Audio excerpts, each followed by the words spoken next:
பக்கத்துல நிக்கிறானே இவன் தான் என் ஃப்ரெண்டு. இவனை தான் அவளுக்கு கட்டி வைக்க போறேன். உங்களுக்கு மனசாட்சியே இல்லையாங்க?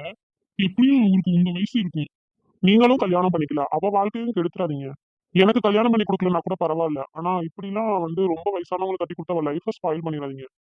உனக்கு என்ன தைரியம் இருந்தா என் முன்னாடியே என் நண்பனை பத்தி இப்படி பேசுவ நீ?